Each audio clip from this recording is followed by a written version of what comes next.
Hamas, Hitler, and Jew hate in our house next on One Nation.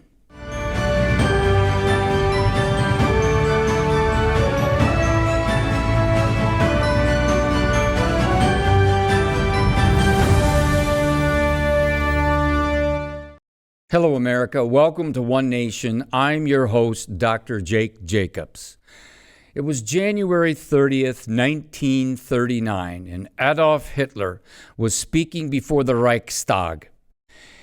In his speech, he called for the annihilation, the extermination of all the Jews of Europe and all the Jews of the world. It was in newspapers all around the world. The world knew his intentions. Now, Hitler took over power in 1933. In newspapers and on radio, they had been exposing the demonic worldview, the words and ideas of Adolf Hitler and of the National Socialists. Hitler's hatred and desire to exterminate the Jews was known all throughout Europe. It was known all throughout the newspapers. I'm serious. This is before the internet. I did microfiche research during my graduate degree and literally unfolded the media back in the 1930s, Hitler's calling for the extermination of the Jews. And simply all you had to do was read his evil book, Mein Kampf, to know his ultimate goal. Now, Nazi propaganda was replete with teaching pictures of the Jews being evil and demonic and rats and vermin, etc.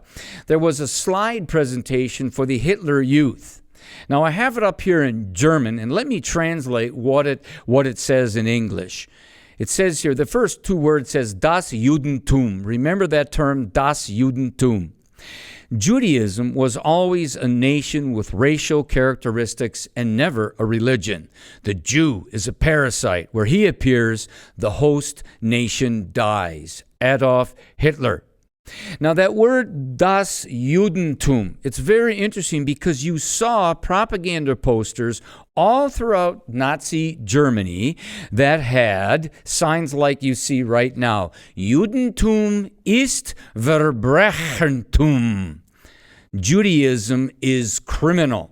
Now, what happens, unfortunately, is when that word Judentum is translated, it gets translated into the word Jewry. Not jewelry, but Jewry, meaning the Jews.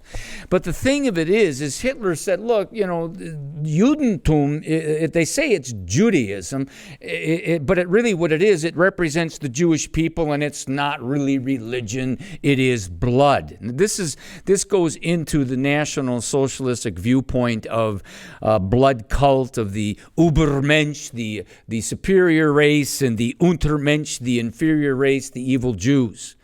That in itself is fascinating, but that's not what I want to get at right now, is this occultic world of Nazism.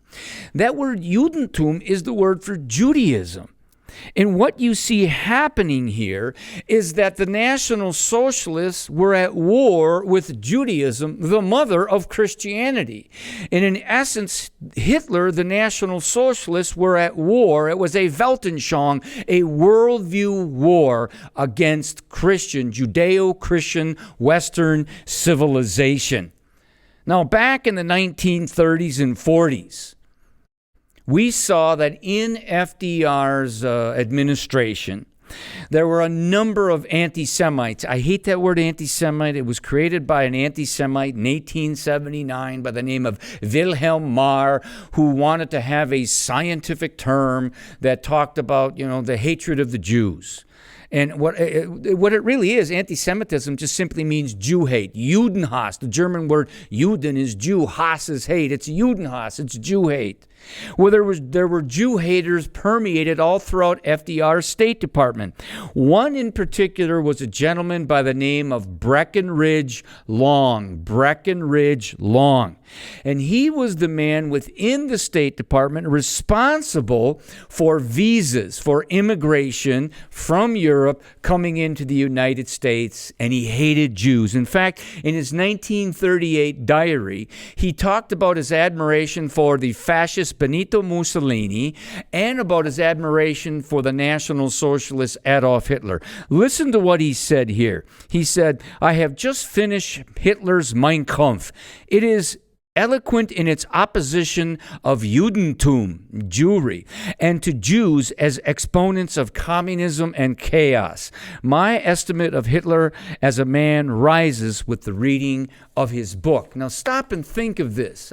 This is not a full indictment on FDR, full indictment on the complete Franklin Delano Roosevelt administration, because we do know there were individuals within his Treasury Department, within good individuals within the State Department and the Pentagon that understood the nefarious nature of National Socialism. And American Marines and American Army and American Navy were dying to eradicate socialism, National Socialism, from the face of the earth.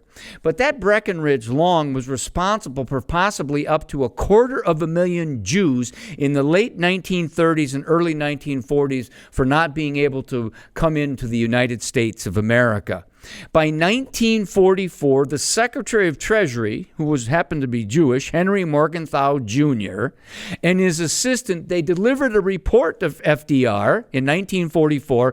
Remember, I wear a ring that says 1944 because it's the year my father left the United States to go fight the Imperial Japanese. And 44 was an incredible year in world American history. Battle of the Bulge, invasion of France to liberate Europe from the National Socialist. But this report, going back to the report by the Secretary of Treasury, Henry Morgenthau, was called Report to the Secretary on the Acquiescence of This Government in the Murder of the Jews. It was in America. It was in our government during World War II. But thank God that the Allies, the Americans, the Brits, the Canadians, and others, we defeated National Socialism and we stopped the Shoah, the horrible Holocaust, where 6 million Jews were exterminated and annihilated by the Nazis. And wonderfully, miraculously, within 4 years of that, there was the rebirth of the nation of Israel on May 14th, 1948. And I'll be back for the rest of the story in a minute.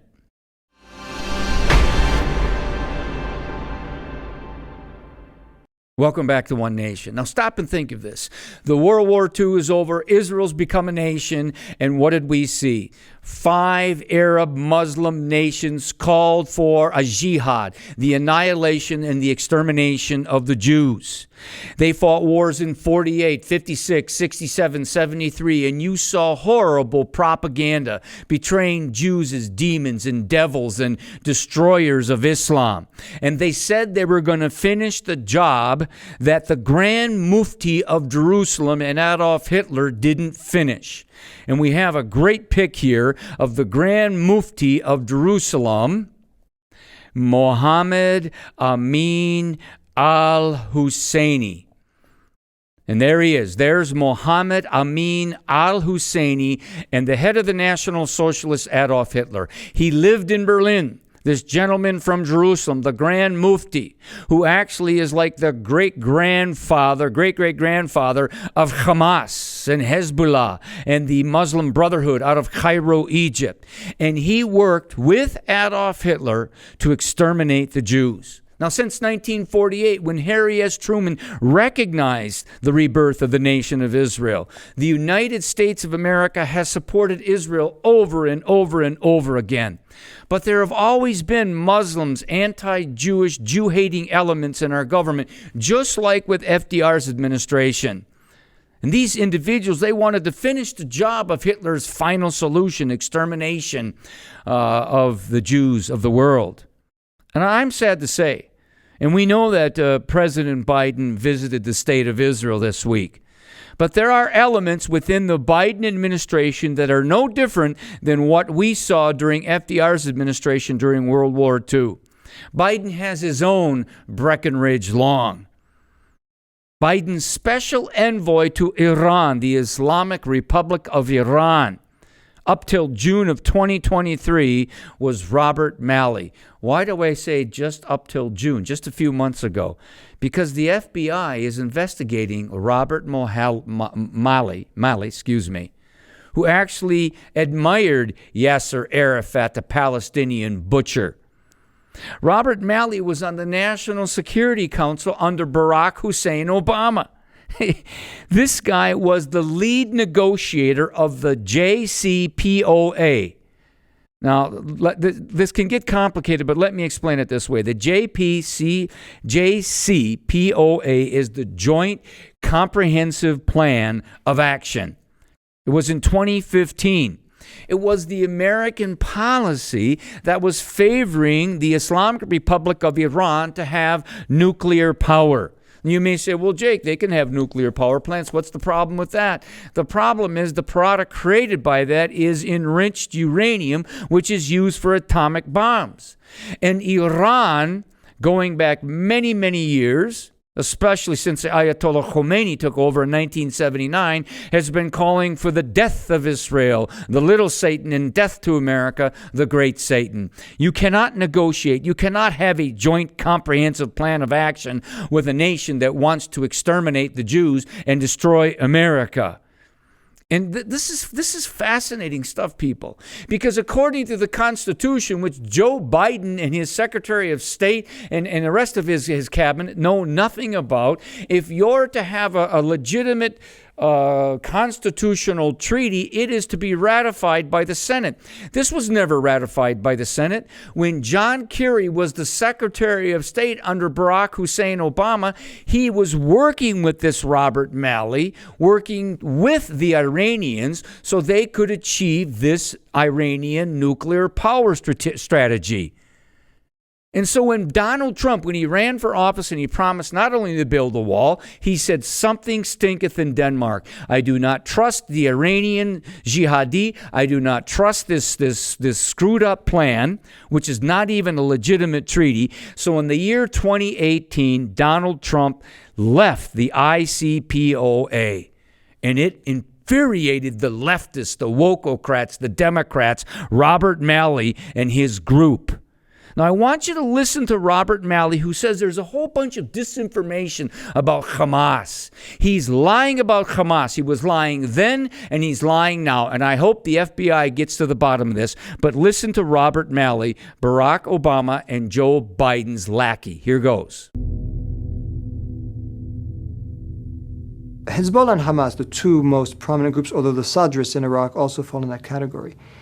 It's a mistake to only think of them in terms of their terrorist violence dimension. They're social political movements, probably the most rooted movements in their respective societies.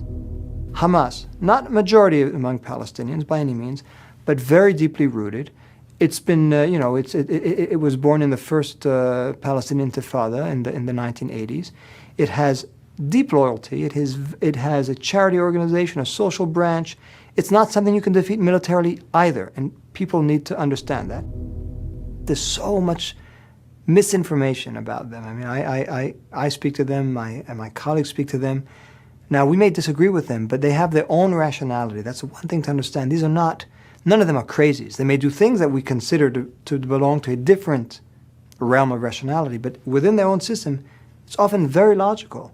If Hamas is not allowed to govern, if we squeeze them, and you may have good reason for doing that, but if you do that, we'll tell you what the reaction will be. Rockets. No doubt. And consolidation of Hamas's power in Gaza. Both things have happened. How the HE double hockey sticks was he allowed to work in any administration in Washington, D.C. under Barack Hussein Obama and Joe Ben Biden? Yeah, I purposely called him Joe Ben Biden. How is that actually possible that a Jew-hating, Israel-hating, anti-Semitic, so-called expert on the Middle East is sitting there defending Hamas, saying you can't defeat them militarily, you just watch? Saying that, that they need to represent the people of Palestine. Yep, they voted in Hamas just like the Germans voted in Adolf Hitler. Could you imagine having a diplomat in Washington, D.C. defending the National Socialists, the Nazis, the demons of the earth? This is exactly what Robert Malley was all about. And I'm proud to say, and he's been in this studio, he's been in this building, Senator Ron Johnson of the state of Wisconsin, he understood there's something rotten with this Robert Malley and the individuals that he works with, who many people believe are potentially spies in the Biden administration. Listen to Senator Ron Johnson asking questions to Rob Malley. Here goes. Chairman, Mr. Malley, let's just state the obvious. If Iran gave up its nuclear program, opened itself up to inspections, all the sanctions would be lifted. You'd have billions of dollars flowing in their economy, and the Iranian people would be far better off, correct? Senator, if we get back into the JCPOA, we still... No. Answer the question.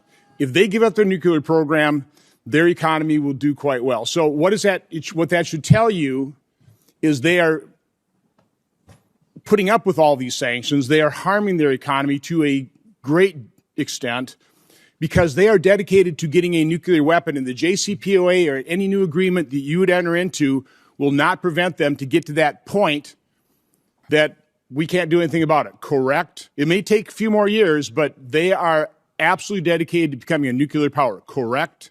Senator, President Biden, as I'm sure any successor and all presidents before him, have made clear they would never, ever allow Iran to acquire a nuclear weapon, and will do what it takes. So are you going to provide Israel the weaponry and the support for them to take out their program if it gets to that point?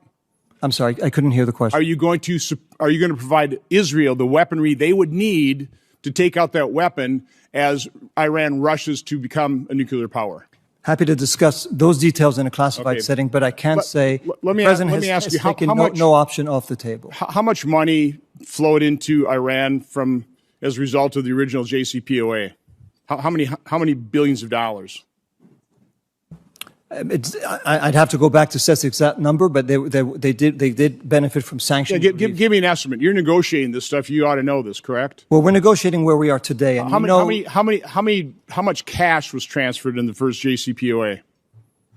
There's been a lot of misinformation. This cash was not transferred Okay, well, what's the truth then? What's the truth? Again, you're negotiating a deal. You ought to know what happened in the past. What happened in the past?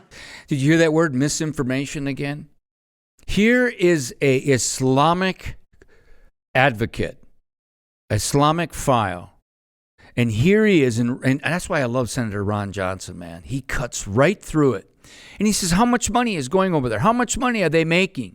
And it's very interesting to note that when President Trump left office, the economy of Iran was in shaking shambles because of the sanctions, these tough sanctions, and he got out of that ridiculous non-treaty treaty through Rob Malley and John Kerry. He got out of it because there's something going on here. And in the meantime, that Rob Malley does not want you to know that literally, because of Joe Biden, we've loosened the sanctions, and they're selling 2 billion barrels of oil to communist China a day. They're selling to Syria. They're selling to Venezuela. And they're making to the tune of $40 to $60 billion annually on this. They give millions and billions of dollars to Hamas, Islamic Jihad, Fatah, and many others. And, we're told by the media, we're told by Joe Biden and Anthony Blinken, we're told, this is for humanitarian reasons. That's a bunch of balderdash. That money doesn't go. Gaza right now could be flourishing. It could have hotels. It could have beautiful beaches. There could be peace in the land. But Hamas, these Nazi Muslims, they have destroyed and used their people and used Gaza as a base for the eradication of Israel. This is what we're dealing with. And Hamas and Hezbollah in the north, they're proxies of the Islamic Republic of Iran. And one of the reasons this has been going on is because of Barack Hussein Obama's people and Joe Biden's people like Rob Malley and many others that are responsible for this. They've been in collusion. These are anti-Jewish, anti-Israel diplomats in the Pentagon, in the State Department, just like the people during World War II who wouldn't allow Jews into this country. I mean, look at this. We've got 3 Biden senior advisors in the national security. We're looking for this latest headline related to this. Iranian spies have infiltrated the American government, lawmakers warn. Senator Ron Johnson, Ted Cruz, Jim Jordan, and many others are warning the country about the Iranian spies within our own government. And you notice how the title of the show was Hamas, Hitler, and Jew Hatred in Our House. Our house is the House of Representatives. And in the House of Representatives, I call it the Hamas Caucus. The Hamas Caucus of Ilhan Omar, Rashid Tlaib, who texted out, "From the river to the sea, Palestine shall be free." AOC, Ocasio-Cortez, the socialists hanging out with Muslims, leftists who have one common denominator: the eradication of Israel, the destruction of the Judeo-Christian worldview. This is something important for us to understand. In the streets of London and Paris, where these socialists and these Muslims joined together, crying out for the destruction of Israel. I can still remember the Democratic platform of 2012 when they were going to take out God and Israel in their platform. And it became a very debated item. We're there now for the Democratic Party. Let's listen to the anti-Israel socialist, Ocasio-Cortez, on firing line with Margaret Hoover in 2017 when she was running for Congress. Listen to this dummy. Back there, in terms of geopolitics and the war in the Middle East, is very different than people expressing their First Amendment right to protest. Well, yes, but I also think that what people are starting to see, at least in the occupation of Palestine, is just an increasing crisis of humanitarian condition. And that to me is just where I tend to come from on this issue. You use the term the occupation of Palestine. What did you mean by that? I think what I meant is like the settlements that are increasing in some of these areas and places where Palestinians are experiencing difficulty in access to their housing and homes. Do you think you can expand on that? Yeah, I mean, I think I'd also I am not the expert on geopolitics on this issue. You all should need to know that America is not sending their best and brightest, to Washington, D.C. Yes. Like, sometimes you literally just can't believe, these people are making the decisions that are, determining the government here. It's actually scary. It is scary. It's scary that gentleman was elected as a senator in Pennsylvania. People, they don't know what they're talking about. They're full of lies and deception and misinformation. Now, by the way, it's very interesting. The Hamas leaders who are calling for the Palestinians to stay in Gaza, they're not in Gaza. They're in Turkey. They're in Qatar. They're in Doha. Yeah, no, the leaders who are multimillionaires living high off the hog, they are the ones that created this jihad. Now, Hamas in Arabic means bravery, right? It's an acronym for the Islamic resistance movement. But they're really Israel's arch enemy, like the Amalekites, the Philistines, the Edomites, the Amorites, the Ishmaelites, Hadrian, Haman, Hitler. This is a war. Hamas is at a war against the God of Israel, the nation of Israel, the Jews, and ultimately Western Christian civilization. This is the clash of civilizations right now. One believes in murder and rape and butchery, death and jihad. The other believes in the sacredness of life and liberty. It's interesting to note that the word Hamas in Hebrew means violence, cruelty, wicked behavior, injustice. That's what Hamas is. That is what Islamic jihad is. Hamas is in our house. It's in the House of Representatives. Hamas is in the White House. Hamas is in America. It's in our college campuses. It's in the streets of our cities. It's in much of the legacy media. And God forbid that jihad cells end up destroying and killing Americans. They're at war with us. After leaving his job at the BBC, George Orwell wrote a series of articles after World War II called As I Please. Listen to what he wrote in August of 1944. War damages the fabric of civilization not by the destruction it causes, nor even by the slaughter of human beings, but by stimulating hatred and dishonesty. By shooting at your enemy, you are not in the deepest sense wronging him, but by hating him, by inventing lies about him and bringing children up to believe them, by clamoring for unjust peace terms which make further wars inevitable, you are striking not at the perishable generation, but at humanity itself. May God Almighty, the God of Israel, be with the Israeli Defense Forces. And may God give the United States of America leaders like Winston Churchill and General Patton, who not only understand the demonic nature of our enemies, but understand that their lies and their deception would poison our children for generations to come, and they must be destroyed. Sic semper tyrannis.